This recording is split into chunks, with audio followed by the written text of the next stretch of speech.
Ladies and gentlemen, he's back. One of my favorite doctors, Dr. Sanjay Gupta's in the house. How you doing, Dr. Gupta? I'm doing great. Thanks so much for having me. I always love being on. Can I tell you something? I like you. You're a really cool guy, man. You come across as very personable on television. Are you like that in person? We never met. Are you that cool in person is my question. It's a funny thing that you ask because, when I first started doing TV, I think people have a preconceived notion of how they should behave on TV, and it makes it really challenging because I'd never done any television before. And then at some point somebody said, hey, just literally it was that old advice, just be yourself and pretend like you're talking to patients just like you always do in the office. And so I think this is how I am. I mean, and it kind of works, because it's easy for me to just to act natural. Be yourself. Let me just tell you, you're doing a great job. And this piece that you're doing, which that is a lot coming from you, by the way. Well, thank you. I really enjoy listening to you. Thank you very much. Let's talk about this feature that you have. It couldn't have come at a better time. A lot of the kids are playing football, and of course, the Super Bowl is coming up. Tell everybody what it's called and why you elected to do this particular topic. Well, the documentary is called Big Hits and Broken Dreams. It's about the concussion crisis in football. I'm a neurosurgeon, so I do operations of the brain and the spinal cord.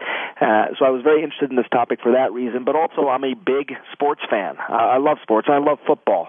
But I think, like a lot of people I've seen for some time, that there has been, you see these big hits, and you thought, gosh, I wonder what that's doing to someone's brain, both in the short term and the long term.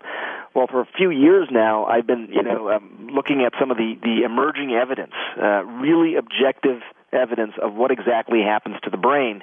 And over the last year in particular, some of that evidence has become, published and widely available. And I thought it was time to say, look, here's what we know, but more importantly, here's what we know about preventing some of these injuries.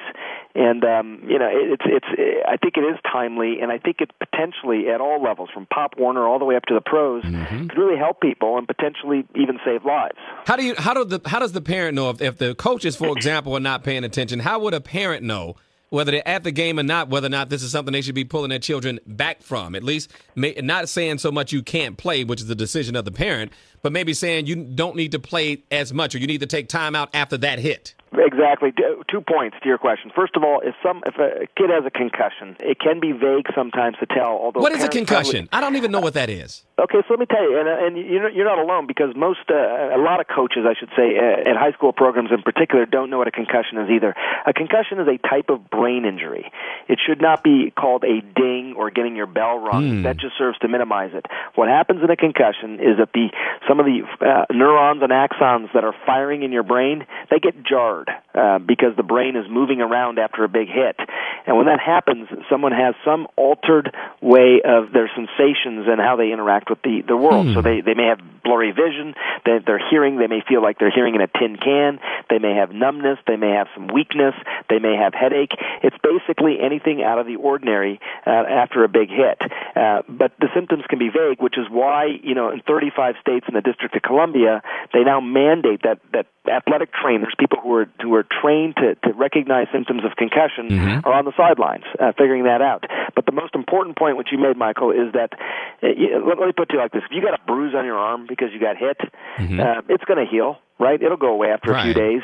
But if someone were to come and hit that exact same spot before it healed, it would hurt a lot more. It would be much worse than that first hit. And that's the same way you think about a concussion. You get a concussion, it's bad, but if you let the brain heal, it's probably going to be okay in the vast majority of cases. But if you get a second concussion before the first one heals, then you've taken a bad situation and made it exponentially worse. How bad are we talking about? What can happen if we don't pay attention? One of the things that one of the players we profiled in this documentary, Jaquan Waller, he died from what is known as second impact syndrome. Jeez. That's what I just described to you, Michael. A second hit before the first hit is healed. The brain swells, catastrophically. Bleeding can occur, and a young man, really at the peak of his life in so many ways, physical life, he died in 48 hours after a first hit to the brain. You can imagine how much that racked his family, his community, his fellow players, and it did not need to happen. It was completely preventable, and that was one of the other reasons we did this documentary. I saw some of this. Juan, I don't know if you saw the HBO special they did. They talked about some of these players many many years later. Did you all Yes, do I some of did the see that. You did see it, Juan, right? What about the long-term effect for guys who think, okay, I'm out of the game and I'm fine? It's really remarkable, and it's no secret, right? What's happening right now, as you alluded to, Mike. I mean, there's a lawsuit ongoing, players and spouses, but there's objective evidence of changes that occur in the brain in 30-year-olds, 40-year-olds, young men, and their brains have the same characteristic changes that you'd see in someone with Alzheimer's disease. People typically in their 7th, 8th, 9th decades of life. These blows to the head, and this is according to the research that's happening right now. I mean, literally in front of our eyes. According to that research, these traumatic changes in the brain are due to multiple hits that they got during football.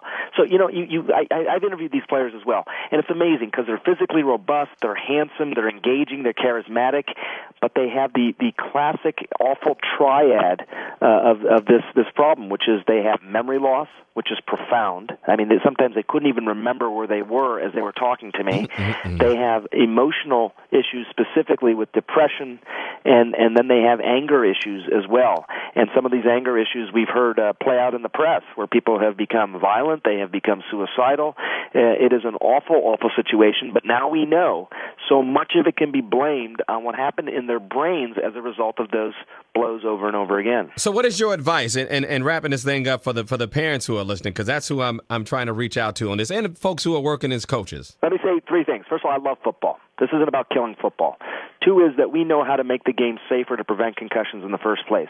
If you're a parent out there, most likely your kid, especially during practice, doesn't need to be doing helmet-to-helmet contact or any head contact during practice. I mean, you got to learn the skills and all that, but talk to your kid's coach about practicing and how much of an impact, how many head hits they're taking during practice. And finally, to your point earlier, if your kid has had a concussion, your kid's brain needs to heal completely before they go back in the game. That means they have to be without any symptoms with exercise before you let them back on a football field. If you do that, you're much more likely to promise them their lives, first of all, and also a future free of memory loss, depression, and anger.